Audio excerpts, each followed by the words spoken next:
Hi everybody, this is David Corsaro and it is time to be awesome. You guys are in for a real special treat today. I'm here with Joe Rindfleisch. You probably know Joe from his 4 DVDs that he did with L&L Publishing, Extreme Coin Magic, 2 on Extreme Card Magic, and 1 on Rubber Band Magic. He did 2 more Rubber Band Magic DVDs for the IMS, the International Magician Society. He's also published countless routines in the likes of Apocalypse and Trapdoor and Precursor. We're here with Joe Rindfleisch. Joe, thanks for coming on. Thank you. Appreciate you coming on here. Now, what I wanted to talk to Joe about today was the idea of creativity. Everybody's out there trying to create their own effects, and for some people it comes real easy, for some people it's a little harder. Some people think it comes as like a flash in the pan, and other people work on their creativity and their new routining over the course of time. Joe, I want to talk in particular about one of the effects that's going to be in your new book. Joe's got a brand new book coming out in the first half of 2009 called Hyper Modern Coin Magic, with some absolutely killer new stuff in it. And we're going to talk about one particular routine. Joe, talk about your process of creativity and how an idea sort of goes from a nugget to a full-fledged version. Well, I mean, first and foremost, I believe that every coin effect has a life cycle, a start and a beginning, and a lot of my routines, I always keep my coins with me. I always keep the props with me, and I'll come up with an idea, and this one particular idea I came up with, I played with, and I come up with the original handling, and I liked it, but it was a starting point. You know what I mean? Okay. There were certain things I liked about it. About the move or the routine? About the routine. The routine. So you started with just a move that you read, hey, I like this particular grip or this particular sleight, I want to expand on it. Exactly. Okay. Yeah, I saw the potential in a specific, prop, and I said, listen, there's a lot of potential here, let me start playing around with it. And once I started playing around with it, I started recognizing, I could do certain things with it and, take it to its fullest potential. Okay. And so that's pretty much where I was at with the first routine. It was just basically, I had kind of piecemealed some semblance of a routine together. Okay. I had a start, a middle, and an ending. Okay. But again, it wasn't like I was going to rush to print with it. Okay. Okay. Well, what we're going to do right now is we're going to stop real quick. We're going to take a look at Joe doing version 1 of this routine. Then we'll come back and talk a little bit about maybe what you didn't like about it or what you wanted to expand on, and then how that became what they'll later on see as version 2. We'll be right back. Okay, so here's the first version. I'll show you this here. If I can just reach out and pluck out a coin. Barber $50, there's 1. Reach out. That's 2. That's 3. Not bad, right? This is where it gets fun. We'll take the first coin, make that one disappear. Second one is a little different, just a little shake. That one goes, and for the last, it'll disappear right in front of you. Not bad. Bring them back one at a time. There's 1. There's 2. And the third just materializes. So now we have all 3 coins here. Let's see if we can have a little fun. Just give a little tap, a little shake, and they all disappear. Well, that was version 1 of Joe's routine from Hyper Modern Coin Magic, coming out in early 2009. Joe, talk a little bit about what that, because that looks great. That really did. Looks really cool. Up close, it's absolutely incredible. Talk a little bit about maybe what you didn't like about it, or why you wanted to keep expanding upon it. Well, at the time I was just playing with it. I kind of enjoyed it. I started showing it around a little bit. But I just wasn't happy with, I wanted to extend it a little bit more, extend the visualness of the coin. Okay. Basically the animation of coins jumping from one hand to the other. Okay. And I just wanted to kind of expand it slightly from there. Now, how long would you say elapsed between the version that we just saw versus version 2, which we'll show you in a second, which was sort of the second step in this process? How long elapsed between there? Say about 9 months. 9 months. So you had the nucleus of an effect, of a routine with a variety of effects. You went 9 months not publishing anything, just showing it around to magicians, or I guess in front of the mirror and stuff like that. And it was around the 9-month time that this sort of became what we're about to see as version 2. Absolutely. Okay, with the idea of expanding the animation a bit. Right. All right. We're going to take a look at version 2 right now, and then we'll come back and talk about that, and then finally how it became what ultimately is the final version that will be in the book. Back in 1 second. All right, here's version 2. Let me show you this here. If I reach out in front of me, I should be able to produce Barber half dollar. Not bad.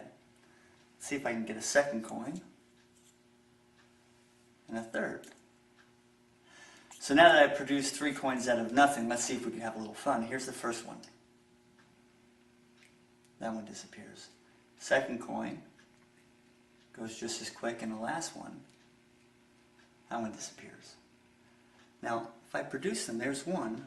Make a jump across. See if I can do that again for you. Watch. Let's produce the second coin, make that one jump across.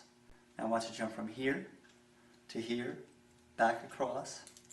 And for the last coin, well, we'll just put it right there. Well, now that we have all 3 coins, let's see if I can give them a little squeeze. And if I do it right, well, then they all disappear, leaving me just a figment of my imagination.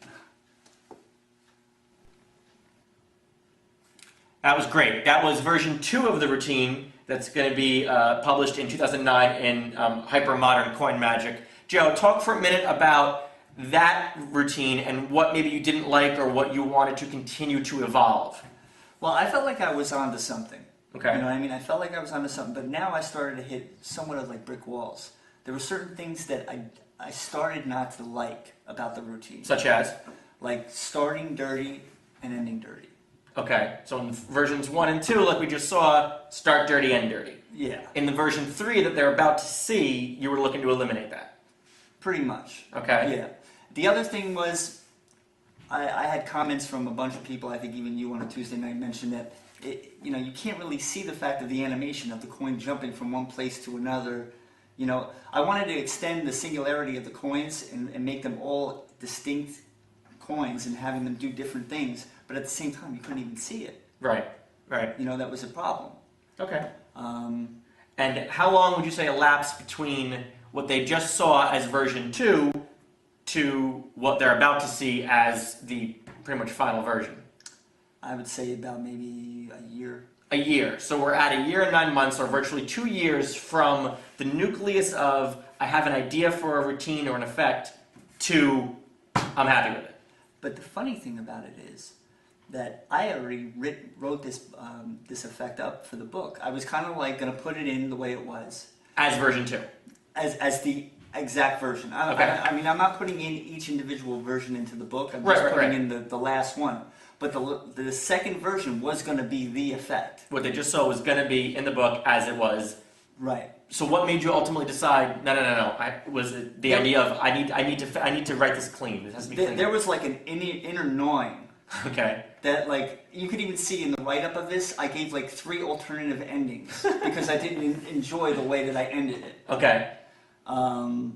So it just was like I was going to do it, but there was this inner gnawing that was like, Not yet. Not yet. Not yet. Okay. Then now let's take a look at version 3. This is the final version that's going to be in Hypermodern Coin Magic. Let's check it out. All right, so here's version 3. A lot of people ask me, where are a magician's powers stored? Some think it's the hands or the eyes or the brain. None of the above. In fact, a magician's powers are stored right here in the elbow. In fact, let me show you. Here's a little bit of the magic right now. And here's some more. And here's a little bit more.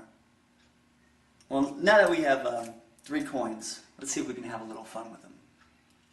If I take the first coin, give a little squeeze, that disappears. For the second coin, give a little shake, and that one disappears. For the last one, watch. That one goes just as quick. If I reach out and produce it, I can actually cause it to jump across. Now I know I did that rather quickly. Let me do it again for you. Watch. If I reach out, I can produce a second coin and make it go across. And then from here, I can go from this elbow to this elbow, and then back across again. For the last coin, well, that one already went. Well, now that I've produced the coins, unfortunately, they have to go back to where they once came from. And that's the mystery of the 3 coins and the elbows. That was great. That was version 3, the final version of your routine from Hypermodern Coin Magic. Joe, talk about what ultimately ended up being the final version, what you felt most comfortable with at the end. Well, it kind of like just came to me one day. I basically said, I don't like the way this is. I got to come up with something. Mm-hmm. And I came up with the ability to start clean and end clean, and which gave way to also the presentation, because I had to go to my elbows. I said, you know, let me start to come up with a pattern that suited the actions. Okay. So now it started to evolve from just a routine that just was, you know, technique, to now a full-blown routine with pattern, presentation behind it. I also wanted to change that negative aspect of you couldn't really see the coins, so I moved over to the dollar coins. Dollar coins versus the half-dollar coins. Yeah. Just a little more bigger, a little more silvery, and you catch can the light a actually little see bit. the coins travel. Okay. You see the animation of them traveling back and forth and going from elbow to elbow. That's great. That's And let's see, the other thing is that I like the fact that not only did you start clean and end clean, but it completely reset. And it's Okay. excellent for walk around and table hopping. You don't have to worry about, you know, an additional prop to put on you. You're already set and ready to go at a moment's notice. So ultimately, throughout the creative process of this routine, the key things to think about were, number one, definitely didn't rush into this, as it took you well over 1.5 years from the first inception of I have an idea for a move through I'm finished. So you definitely took your time on it.